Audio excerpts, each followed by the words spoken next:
Hello नमस्कार दोस्तों, कैसे आप लोग। आशा करते हैं आप लोग अच्छे होंगे। देखिए, अगर आप यूपी पुलिस वैकेंसी में फॉर्म भरने वाले हैं तो आपके लिए यहाँ पर बहुत ही बड़ा बदलाव किया गया है, जो कि इस वीडियो में हम बताने वाले हैं। तो यूपी पुलिस में जो फॉर्म भरेंगे वो लोग किस कैटेगरी के यहाँ पर होने वाले हैं। तो यूपी पुलिस में यहाँ पर मैं बता दूँ कि सबसे पहली बात यहाँ पर बात करें तो यूपी पुलिस में जनरल कैटेगरी के बच्चे फॉर्म भरेंगे, ओबीसी कैटेगरी का, एससी, एसटी और ईडब्ल्यूएस। अब यहाँ पर ध्यान से सुनिएगा। अब यहाँ पर होता क्या है ना कि जैसे ये जो जनरल कैटेगरी का बच्चा को आप देख रहे हैं, ठीक है, जनरल कैटेगरी का बच्चा फॉर्म भर रहा है, तो इसमें अदर स्टेट्स भी आ जाते हैं। अदर स्टेट्स मतलब मैं एक एग्जांपल देता हूँ, जो ग्राउंड रिपोर्ट है मैं आपको वो समझा रहा हूँ। जैसे कि यूपी के बगल में, ठीक है, यूपी के बगल में आपका बिहार है। क्या है? आपका बिहार है, फिर आपका झारखंड है। ठीक, तो ये जो बिहार और झारखंड आप देख रहे हो, ठीक है, यूपी के आसपास, तो इसके बिहार और झारखंड के बच्चे भी क्या करते हैं, यूपी में फॉर्म भरते हैं। जब भी यूपी में कोई फॉर्म निकलता है जिसमें कि अदर स्टेट भर सकते हैं, और अदर स्टेट उसी कैटेगरी में भर सकते हैं जो कि वो, मान लो कि अदर स्टेट वाला बिहार का कोई बच्चा ओबीसी होगा, लेकिन जैसे ही वो अदर स्टेट में भरेगा वो क्या बन के भरेगा, जनरल। तो एक तरह से वे क्या करते हैं कि जनरल का सीट खा जाते हैं। क्या करते हैं, जनरल वाले बच्चे का सीट यहाँ पर खा जाते हैं। अब मान लो कि यूपी का जो यहाँ पर सीट है, मान लो जनरल का सीट अगर मान के चलते हैं 10,000 है, ठीक है, जनरल का सीट 10,000 है, तो अगर अदर स्टेट्स को फॉर्म भरने का मौका नहीं मिलता तो पूरा वो वैकेंसी जो यूपी का बच्चा को ही नहीं मिलता। तो ये चीज़ करना चाहिए कि अगर स्टेट वाली वैकेंसी निकले तो स्टेट का बच्चा को ही पहले मौका मिलना चाहिए, फिर अदर स्टेट को देना चाहिए। ये काफ़ी अच्छी चीज़ है। मैं हर स्टेट के लिए बोलता हूँ, मैं सिर्फ यूपी के लिए नहीं बोल रहा हूँ। अगर झारखंड को भी ऐसा करना चाहिए कि सिर्फ झारखंड का बच्चा ही फॉर्म भर पाए, बिहार को भी ऐसा करना चाहिए, यूपी को भी ऐसा करना चाहिए। क्यों करना चाहिए? ताकि उस स्टेट का बच्चा को रिजर्वेशन मिल पाए काफ़ी अच्छे से। अब दूसरा यहाँ पर बात करें अगर हम, तो आपका जो यूपी में जो रिजर्व्ड कैटेगरी का आते हैं, जैसे कि जो ओबीसी से आते हैं, एससी, एसटी, ईडब्ल्यूएस, तो इसमें आपने देखा होगा जनरल नहीं है। तो जो रिजर्व्ड कैटेगरी से आते हैं उन्हें बोला जाता है कि आप अपना जाति प्रमाण पत्र जो भी बनवा रहे हैं, ठीक है, जाति प्रमाण पत्र आपका यूपी गवर्नमेंट के द्वारा बनता है, स्टेट लेवल वाला नॉर्मल जो जाति प्रमाण पत्र आपका बनता है, उसके बारे में नीचे में डिटेल में जानकारी दे देंगे। बस वो बोल रहे हैं कि आपका जो फॉर्म अप्लाई का लास्ट डेट होगा, लास्ट डेट से पहले बनवा लेना। अब यहाँ पर फॉर्म अप्लाई करते समय अपलोड करना पड़ता है या नहीं करना पड़ता है ये मुझे पता नहीं, बस नोटिफिकेशन में ये लिखा है कि जो फॉर्म अप्लाई का लास्ट डेट है या जो भी क्रूशियल डेट है उससे पहले आपका बनना चाहिए। वो देखना चाहते हैं कि जब आप वहाँ पर बस अगर ओबीसी टिक भी कर रहे हो कि हम ओबीसी से बिलोंग करें तो आपके पास वो सर्टिफिकेट होना चाहिए, ठीक है। अब यूपी पुलिस में जो सैलरी की अगर बात करें कि यहाँ पर जो सैलरी आपकी कितनी रहती है, तो यहाँ पर पे लेवल जो आपका यहाँ पर दिख रहा है 21,700 से लेकर 69,100 तक पे लेवल 3 के हिसाब से, ठीक है। और ये 7th पे कमीशन के हिसाब से है, 7वां वेतन के हिसाब से है। लेकिन अगर 8वां वेतन लागू हो जाता है तो ये सैलरी आपकी बढ़ जाएगी, ठीक है। एक चीज़ मान के चलते हैं कि लगभग जो बेसिक पे है ही वो डबल हो जाएगा। तो अभी 21,700 है, बेसिक पे मान के चलते 40,000 हो गया, उसमें एचआरए ये सब जोड़ जाड़ के लगभग आपको 50,000 प्लस ही मिलेगा, ठीक है। 50,000 प्लस ही सैलरी आपको मिलेगा, ज़्यादा ही मिलेगा। मैं एक तरह से आपको कम ही बता रहा हूँ, ठीक है। अभी वैकेंसी अगर बात करें तो टोटल वैकेंसी जो यूपी पुलिस में आपको देखने को मिल रहा है 32,000 के आसपास, ठीक है, 32,379। लेकिन हम यहाँ पर लेके चलते हैं 32,000 ताकि मुझे समझाने में यहाँ पर आसानी होगा। उस 32,000 वैकेंसी में से जो आपका यहाँ पर आरक्षी नागरिक पुलिस पुरुष एवं महिला के लिए जो पद है यहाँ पर 10,469 है, ठीक है। फिर यहाँ पर सशस्त्र पुलिस के लिए जो पद है यहाँ पर 15,131 है।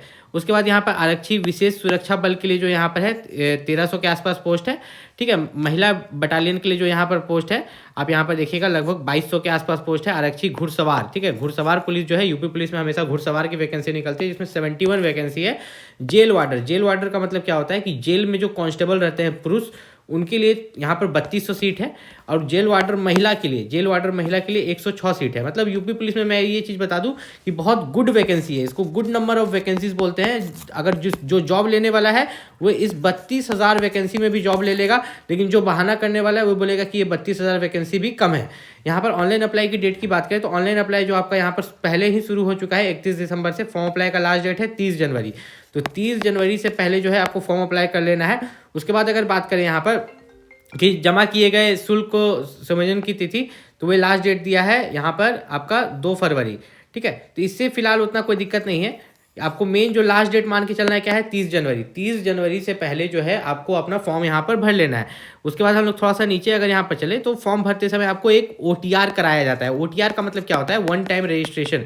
यूपी पुलिस में फॉर्म भर रहे हैं तो आपको वन टाइम एक रजिस्ट्रेशन कराया जाता है। और खास करके आपको एक चीज़ करना है कि उसमें आपको किसी भी तरह का गलती नहीं करना है, ठीक है। यहाँ पर अगर देखें तो लिखित परीक्षा में प्राप्त अंकों के अनुसार आवेदन पत्र के अंकित merit cum order of preference के आधार पर किया जाएगा।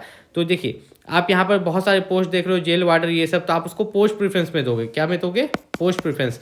कि हमको पहला नंबर पर क्या है कि हमको जेल वार्डर चाहिए, दूसरा नंबर पर क्या है कि हमको कांस्टेबल चाहिए, तीसरा नंबर पर हमको घुड़सवार चाहिए। ऐसे आपने पोस्ट प्रेफरेंस में दिया। अब आपके जो मार्क्स आएंगे एग्जाम में, जो आपके मार्क्स आएंगे उसके हिसाब से जो है आपका पोस्ट प्रेफरेंस ज़्यादा अच्छा मार्क्स रहेगा तो आपको पहला पोस्ट प्रेफरेंस मिलेगा। आवेदन शुल्क जो रखा गया है वो काफ़ी अच्छा मुझे देखने को मिला कि इसमें आपका जनरल के लिए, ठीक है, जनरल हो गया, आपका EWS हो गया, फिर जाके आपका अत्यंत पिछड़ा वर्ग के अभ्यर्थी के लिए 500 रुपये, ठीक है, इन सभी के लिए 500। और जो आपके SC ST, ठीक है, उनके लिए फॉर्म फीस कितना रखा गया है? 400 रुपये। तो ऐसा भेदभाव नहीं किया गया कि जनरल वालों के लिए 500 रखा गया और SC ST वालों के लिए एकदम 100 रुपये रख दिया गया, ठीक है, या फॉर्म फीस बहुत ज़्यादा रखा गया। एक मतलब एवरेज फॉर्म फीस है। ऐसे स्टूडेंट के हिसाब से ये भी ज़्यादा हुआ, ठीक है, जो स्टूडेंट स्ट्रगल करके पढ़ रहा है उसके हिसाब से ये भी फॉर्म फीस ज़्यादा ही होता है, लेकिन इसको एक एवरेज मान के चलेंगे कि ठीक ठाक फॉर्म फीस है। उसके अलावा अगर यहाँ पर बात करें, मतलब सरकार को कोशिश करना चाहिए था कि सभी के लिए फॉर्म फीस 100 रुपये कर दे, जैसे बिहार में कर दिया गया था, तब तो काफ़ी अच्छा रहता है। लेकिन फिलहाल तो फॉर्म फीस आपकी यही है। अगर यहाँ पर थोड़ा सा हम लोग नीचे चले तो भारत का नागरिक हो कोई भी तो वो फॉर्म यहाँ पर भर सकता है, उसे किसी भी तरह की दिक्कत यहाँ पर नहीं होगी। शैक्षणिक योग्यता यहाँ पर जो है 12वीं कक्षा। 12वीं कक्षा का मतलब है कि अगर आप 12 पास है तो आप यूपी पुलिस का फॉर्म यहाँ पर भर सकते हैं। महिला एवं पुरुष दोनों फॉर्म यहाँ पर भर सकते हैं। यहाँ पर अपियरिंग अभ्यर्थी पात्र नहीं होंगे, मतलब अगर आप 12 अपियरिंग है तो आप फॉर्म नहीं भर सकते। यहाँ पर देखिए साफ साफ लिखा हुआ है कि appearing candidate form 12 appearing candidate form नहीं भर सकते हैं। उसके बाद यहाँ पर अगर हम लोग थोड़ा सा नीचे चले तो इन्होंने आयु दिया है कि आयु आपका कितना होना चाहिए। तो देखिए पुरुष अभ्यर्थी के लिए आयु जो है 18 साल से लेकर 22 साल तक। उसके उपरांत जो भी OBC SC ST को जो आपको एज में छूट मिलता है, ठीक है, एज में जो भी छूट मिलता है वो छूट मिलेगा। और महिला के लिए जो है 18 साल से लेकर यहाँ पर 25 साल तक जो है एज लिमिट यहाँ पर दी गई है। और उसके उपरांत भी महिला को जो 18 से 25 ये जनरल वाले के लिए है, ठीक है। उसके बाद भी जो छूट आपको मिलता है वो छूट यहाँ पर मिलेगा OBC SC ST सभी को। अब यहाँ पर अगर लोग थोड़ा सा नीचे चले तो इन्होंने बहुत आयु के बारे में बहुत अच्छा से दिया है कि सामान्य वर्ग के लिए कैसे होगा, अनुसूचित जनजाति के लिए कैसे होगा, अनुसूचित जाति के लिए, अनुसूचित जनजाति के लिए पुरुष का आयु, महिला का आयु कितना से कितना के बीच में डेट ऑफ बर्थ होना चाहिए। तो ये चीज़ आप नोटिफिकेशन में जाके अच्छे से देख सकते हैं डिटेल में। मैं अभी नीचे चलूँगा क्योंकि मुझे यहाँ पर और भी बहुत सारी चीज़ यहाँ पर बतानी है, और भी चीज़ यहाँ पर कवर करना है एक एक चीज़। तो हम लोग थोड़ा सा अगर नीचे चले तो भर्ती की प्रक्रिया जो होगी तो यहाँ पर उसके बारे में हम लोग बात करेंगे कि जो लिखित परीक्षा आपका होगा, ठीक है। तो लिखित परीक्षा जो है यहाँ पर आपके 300 मार्क्स के होंगे। कितने मार्क्स के? 300 मार्क्स का आपका यहाँ पर एग्जाम होगा। 2 घंटे का समय आपको दिया जाएगा। लिखित परीक्षा में 4 विषय होंगे जैसे कि सामान्य ज्ञान, सामान्य हिंदी, ठीक है, मानसिक योग्यता तथा मानसिक अभिरुचि, ठीक है, बुद्धिमत्ता एवं तकनीकी क्षमता। तो ये जो आप हिंदी में वर्ड पढ़ रहे हैं इसको पढ़ के कन्फ्यूज नहीं हुए, आपको सिलेबस दिया हुआ है इंग्लिश में भी साइड पर, तो उसमें आपको टेंशन लेने की जरूरत नहीं है, आपको सिलेबस फुल यहाँ पर मिल जाएगा। और यहाँ पर एक चीज़ का याद रखिएगा, यूपी पुलिस कांस्टेबल के लिए जो सबसे बेस्ट बुक है उसका लिंक भी इस वीडियो के डिस्क्रिप्शन में दे देंगे, वहाँ से जाके आप परचेस कर पाएंगे। अब थोड़ा सा नीचे अगर हम लोग चले तो इन्होंने यहाँ पर एक चीज़ लिखा है कि आपका जो एग्जाम होगा 300 मार्क्स का, यहाँ देख रहे हो 300 अंक का एग्जाम होगा। तो उसमें जो है अभ्यर्थी को जो है अगर आप जनरल से हैं तो मिनिमम 30% तो लाना है, अगर आर्थिक रूप से कमजोर है तो मिनिमम 25% मार्क्स तो लाना है, अन्य पिछड़ा वर्ग OBC से हैं तो मिनिमम 25% मार्क्स लाना है, SC ST से हैं तो मिनिमम 20% मार्क्स तो लाना है। मतलब टोटल 150 क्वेश्चन है और हर क्वेश्चन 2 मार्क्स का है। तो कितना मार्क्स का एग्जाम हुआ? 300 मार्क्स का आपका यहाँ पर एग्जाम लिया जाएगा। एग्जाम जो होगा आपका OMR सीट पर होगा, ठीक है, कंप्यूटर पर नहीं होगा, OMR सीट पर होगा। जैसे कि पहले से OMR पर होते आ रहा है तो उसी तरह आपका यहाँ पर OMR पर ही एग्जाम यहाँ पर आपका लिया जाएगा। और बहुत सारी पाली, मतलब बहुत सारी शिफ्ट, ठीक है। शिफ्ट का मतलब क्या होता है जो बच्चे नहीं समझते हैं, जैसे मान लीजिए कि एक दिन में 3 शिफ्ट में, मान लीजिए मैंने बोला, ठीक है, अब ये मत कोई बोलना कि नहीं एक दिन में इतने शिफ्ट होता है। मान लीजिए कि एक दिन में 3 शिफ्ट में एग्जाम हो रहा है, मॉर्निंग शिफ्ट, आफ्टरनून, इवनिंग, ठीक है। तो कोई शिफ्ट इजी आ जाता है, कोई शिफ्ट हार्ड आ जाता है, तो उस हिसाब से नॉर्मलाइजेशन किया जाता है। अगर इजी शिफ्ट आ गया तो नॉर्मलाइजेशन में कम मार्क्स बढ़ते हैं, अगर हार्ड क्वेश्चन पूछा तो नॉर्मलाइजेशन में आपके जो है ज़्यादा नंबर बढ़ जाते हैं। यहाँ पर एक फॉर्मूला पर वे काम करता है जो कि बहुत ही ज़्यादा पेचीदा है, किसी को कुछ समझ में आता है, किसी के नंबर बढ़ जाते हैं, किसी के घट जाते हैं। अब यहाँ पर थोड़ा सा हम लोग अगर नीचे चले तो जो ऊंचाई मांगा गया है, ठीक है, हाइट जो मांगा गया है यहाँ पर 168 सेंटीमीटर, और यहाँ पर जो अनुसूचित जनजाति है मतलब ST कैटेगरी के लिए सिर्फ 160 सेंटीमीटर, ये पुरुष का मैं बता रहा हूँ। अगर यहाँ पर सीना बात करें तो 79 सेंटीमीटर मांगा गया है जो कि एक्सपेंड करके 84 होना चाहिए, लेकिन ST कैटेगरी के लिए जो है मात्र 77 मांगा गया है। उसके बाद यहाँ पर महिला की बात करें तो महिला अभ्यर्थी को जो हाइट मांगी गई है मात्र 152 सेंटीमीटर। ऊपर से अगर आप महिला में अगर आप अनुसूचित जनजाति से बिलोंग करते हैं मतलब ST कैटेगरी तो 147 सेंटीमीटर हाइट यहाँ पर मांगा गया है। महिला में वजन मांगा गया है 40 kg, कितना?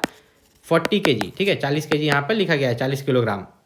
उसके बाद हम लोग यहाँ पर अगर नीचे चलें तो आपका जो शारीरिक दक्षता परीक्षा होगा पुरुष के लिए 4.8 किलोमीटर 25 मिनट में, महिला के लिए 2.4 किलोमीटर 14 मिनट में यहाँ पर दौड़ना है। ठीक है, पुरुष के लिए 4.8 किलोमीटर 25 मिनट में, महिला के लिए 2.4 किलोमीटर 14 मिनट में। उसके बाद हम लोग थोड़ा सा नीचे अगर यहाँ पर चलते हैं तो उन्होंने जो मैं आपको जाति प्रमाण पत्र के बारे में मैंने बात किया था उसके बारे में डिटेल में यहाँ पर दिया गया है, आप देख सकते हो। जैसे कि अनुसूचित जाति का जो है यहाँ पर जाति प्रमाण पत्र प्रारूप 1 के हिसाब से होना चाहिए। जिला अधिकारी, देखिए ये जो मैं आपको बता रहा हूँ किसके द्वारा आपका जाति प्रमाण पत्र बना होना चाहिए, वे सभी के लिए सेम है, ओबीसी SC ST सब के लिए सेम है। या तो जिला अधिकारी या अतिरिक्त जिला अधिकारी या सिटी मजिस्ट्रेट या उप जिला मजिस्ट्रेट या तहसीलदार के द्वारा जो है आपका यहाँ पर बना हुआ होना चाहिए। उसके अलावा यहाँ पर बात करें अनुसूचित जनजाति के लिए जो है वो भी प्रारूप 1, तो देखिए यहाँ भी प्रारूप 1 है, यहाँ भी प्रारूप 1 है। प्रारूप का मतलब क्या होता है, फॉर्मेट होता है। ठीक है, इस फॉर्मेट के हिसाब से आपका बना हुआ होना चाहिए। फिर आपका अत्यंत पिछड़ा वर्ग के लिए प्रारूप 2 के हिसाब से बना हुआ होना चाहिए आपका जाति प्रमाण पत्र। फिर आपका थोड़ा सा नीचे चलेंगे EWS के लिए प्रारूप 4 के हिसाब से यहाँ पर बना हुआ होना चाहिए। अब थोड़ा सा नीचे अगर हम लोग यहाँ पर चले तो यहाँ पर हम लोग देखेंगे जो मेन चीज़ था आपका कास्ट सर्टिफिकेट को लेकर, मैंने ये चीज़ तो आपका क्लियर कर दिया है। अब यहाँ पर जो है यहाँ पर इन्होंने बहुत ही खास चीज़ दिया है जो आपको जानना बहुत ही ज़रूरी है, ध्यान से समझिएगा। आपका जो जाति प्रमाण पत्र है, अगर आप OBC से बिलोंग करते हो या SC से या ST से या EWS से है, कब तक का बना हुआ होना चाहिए। ठीक है, मैं कलर चेंज कर लेता हूँ ताकि आपको दिखे। प्रमाण पत्र जारी होने की अवधि, ठीक है, तो किस तिथि तक बना हुआ होना चाहिए। तो आवेदन प्राप्त जमा करने की अंतिम तिथि से पहले जो है आपका OBC हो, SC हो, ST हो या EWS हो, आपका जाति प्रमाण पत्र बना होना चाहिए। देखिए यहाँ पर साफ साफ लिखा हुआ है ना, बार बार लिखा हुआ है। देखिए अनुसूचित जनजाति में अनुसूचित जाति सब में आवेदन प्राप्त करने आवेदन पत्र जमा करने की अंतिम तिथि तक आपकी यहाँ पर जो है प्रमाण पत्र जारी होने की अवधि किस तिथि तक बनी होनी चाहिए, साफ साफ लिखा हुआ है। तो वहीं पर अगर हम लोग नीचे चलें तो यहाँ पर अन्य पिछड़ा वर्ग, ठीक है, अन्य पिछड़ा वर्ग अगर यहाँ पर देखें तो जो OBC कैटेगरी के आते हैं उन्हें ये दिया गया है कि आपका जो जाति प्रमाण पत्र बना हुआ होना चाहिए 1/4/2025 के बाद। ठीक है, 1/4/2025 के बाद और फॉर्म अप्लाई का लास्ट डेट से पहले। ध्यान से समझिएगा, इस चीज़ को मैं थोड़ा क्लियर कर दूँ। जैसे कि अगर आप OBC से बिलोंग करते हैं तो आपका जाति प्रमाण पत्र 1/4/2025 मतलब 1 अप्रैल 2025 के बाद बना हुआ होना चाहिए, फॉर्म अप्लाई का लास्ट डेट से पहले। लेकिन अगर आप SC ST से बिलोंग करते हैं तो इसमें ये नियम नहीं दिया गया है कि 1/4/2025 के बाद ही बना हुआ होना चाहिए, उससे पहले भी बनाया तो चलेगा, लेकिन फॉर्म अप्लाई का लास्ट डेट से पहले बना हुआ होना चाहिए। फिर आपका आता है यहाँ पे EWS में देखते हैं क्या लिखा है। तो EWS में अगर यहाँ पर हम लोग देखें तो EWS में लिखा है कि इसका भी यहाँ पर 1/4/2025 के बाद बना होना चाहिए और फॉर्म अप्लाई का लास्ट डेट से पहले। मतलब सिर्फ SC ST को यहाँ पर कोई दिक्कत नहीं है, बस फॉर्म अप्लाई का लास्ट डेट से पहले बना होना चाहिए। ये नहीं कि इस डेट के बाद बना होना चाहिए, ऐसा कुछ नहीं। OBC को यहाँ पर लेटेस्ट वाला मांगा गया है। यूपी पुलिस कांस्टेबल की अगर आप यहाँ पर तैयारी कर रहे हैं, मेरे हर वीडियो के लास्ट में आपको कुछ ना कुछ ज्ञान की बातें मिलेंगे और जो बच्चे कमेंट करते हैं उनका जवाब मिलेगा। तो एक बच्चा कमेंट किया था कि यूपी पुलिस कांस्टेबल का मुझे फॉर्म भरना चाहिए कि नहीं, क्योंकि मैं पहले से यूपी पुलिस SI का तैयारी कर रहा हूँ। मतलब वो एक लेवल पोस्ट ऊपर का तैयारी कर रहा है, तो वो पूछ रहा है कि हम यूपी पुलिस कांस्टेबल का फॉर्म भरे या ना भरे। मेरा सजेशन ये है कि उसे यूपी पुलिस कांस्टेबल का फॉर्म भरना चाहिए, क्योंकि अगर मान लो SI का फॉर्म उसने जो वो भरेगा आगे चल के, अगर उसका SI में नहीं हुआ सिलेक्शन जो सब इंस्पेक्टर होता है, तो कम से कम कांस्टेबल की जॉब तो उसके पास रहेगी। और SI का तैयारी कर रहा है तो सिलेबस लगभग सेम होता है।